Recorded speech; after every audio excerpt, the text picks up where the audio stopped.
Olá pessoal, aqui é o enfermeiro Marcelo Lobato. Estou fazendo esse vídeo. O tema vai ser isolamentos, precauções utilizadas em hospital. Bom, para começar falando sobre precauções, isolamentos, vamos falar um pouquinho sobre o CDC. O que seria o CDC? É um Centro de Controle e Prevenção de Doenças. É um órgão norte-americano que funciona desde 1946, tá? Ele é responsável por definir as normativas em relação aos diagnósticos, às precauções, à microbiologia em geral, né? Então tudo passa pelo CDC. E esse seria nosso início de conversa. No hospital, vocês vão ver que existem algumas plaquinhas sobre precaução, certo? Precaução padrão, contato, gotículas, aerossóis. E aí os alunos perguntam, os profissionais também às vezes têm dúvidas de como proceder em cada isolamento desse. Eu vou tentar agora sucintamente exemplificar, explicar aqui cada uma delas. A primeira é a precaução padrão. Como o nome já diz, a precaução padrão, ela deve ser o padrão realmente de todos os profissionais da área de saúde, não só da enfermagem, mas também de outras equipes. A plaquinha, ela também é autoexplicativa, se bem que tem algumas plaquinhas que são meio mal formuladas aí, cuidado com isso. Mas essa está muito boa na minha opinião. Precaução padrão começa pela lavagem das mãos. Depois aqui você vai ver avental, luva, óculos, máscara, ou seja, os EPIs. E depois uma seringa numa caixinha lá cor-de-rosa, geralmente a caixinha amarelinha, né? Chamada Scarpac. Mas não é só o Scarpac, também você vai levar a outros resíduos, não só os pérfuro-cortantes, mas também os resíduos contaminados e os resíduos comuns, tá? Então, como eu definiria a precaução padrão? A precaução padrão é a antiga precaução universal. Ela deve ser padrão de todos os profissionais da saúde.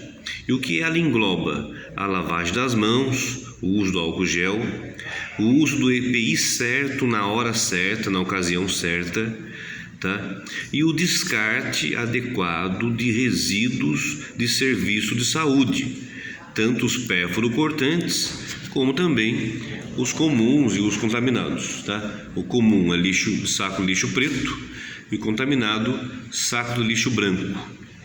A precaução de contato, aqui você já tem um paciente com diagnóstico, certo? Na precaução padrão não, lá o paciente não tem diagnóstico. Todo e qualquer paciente vai ser tratado com a precaução padrão.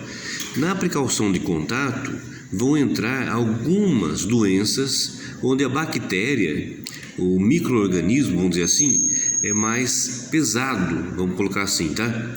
E aí ele precisa de algo para transportá-lo. O principal vetor desse micro-organismo são as nossas mãos. Por isso a importância da lavagem das mãos. Bom, mas a precaução de contato também, ela vai orientar os profissionais no sentido dos materiais e de outros pontos em relação ao paciente que estiver nesse tipo de isolamento. Então aqui na figura, ela também é explicativa. A porta do quarto pode ser aberta?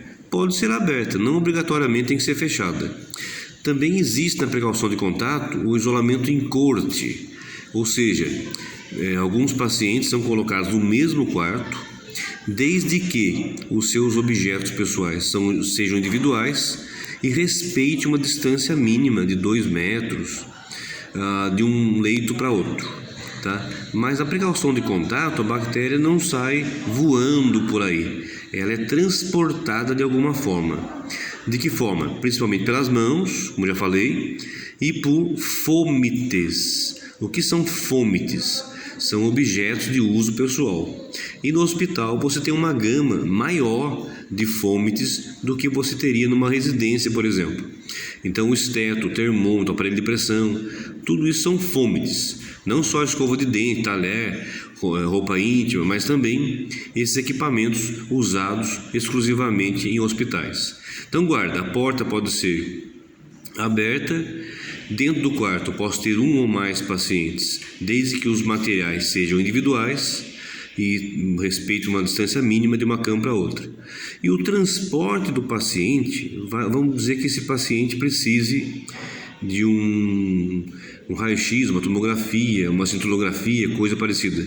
Ele pode ser transportado desde que ele esteja de banho tomado, a roupa limpa, o curativo feito na hora, como está a plaquinha aqui, ó, secreções contidas, tá?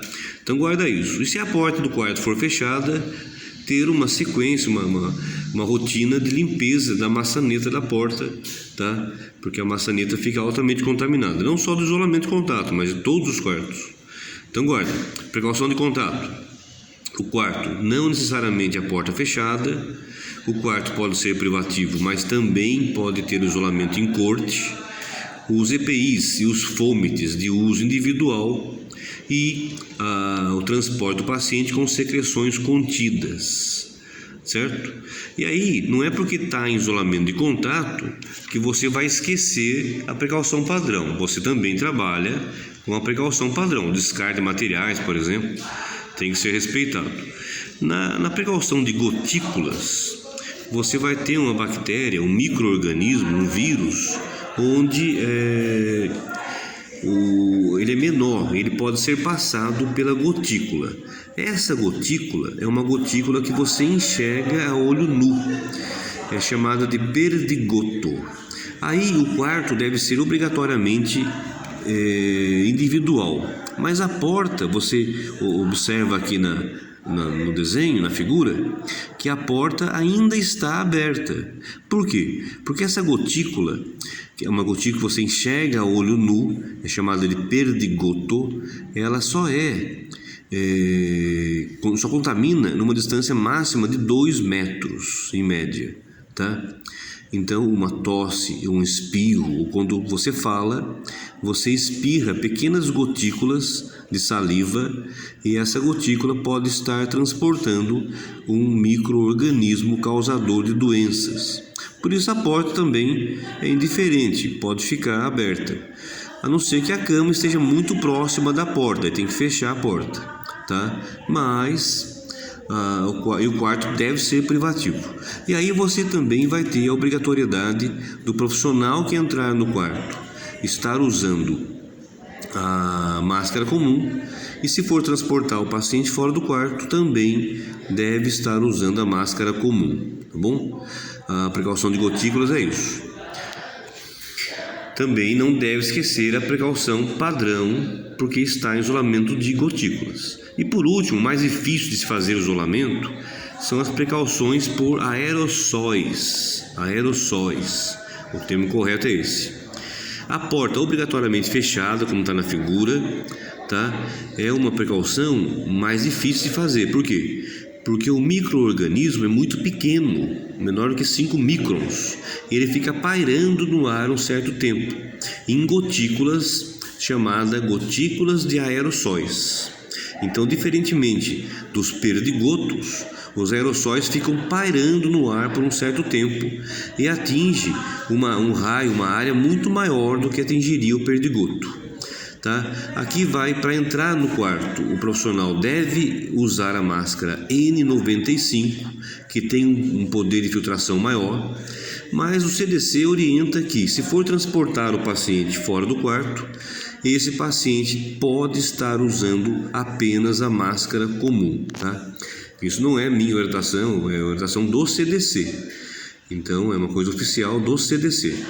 Pode parecer meio contraditório, mas é assim que eles orientam, tá bom? E, mais uma vez, não é porque está em precaução de aerossóis que você vai esquecer a precaução padrão. Lavar as mãos, o descarte adequado dos materiais, o uso dos EPI certo na hora certa, tá? E assim por diante. Então, tá bom, fica aqui um pequeno vídeo para vocês sobre isolamentos, precauções em enfermagem, precaução no hospital, precaução em área de serviço de saúde. Um abração a todos, curtam o vídeo, quem puder se inscrever no canal Missão Enfermagem, professor enfermeiro Marcelo Lobato. Um abração a todos.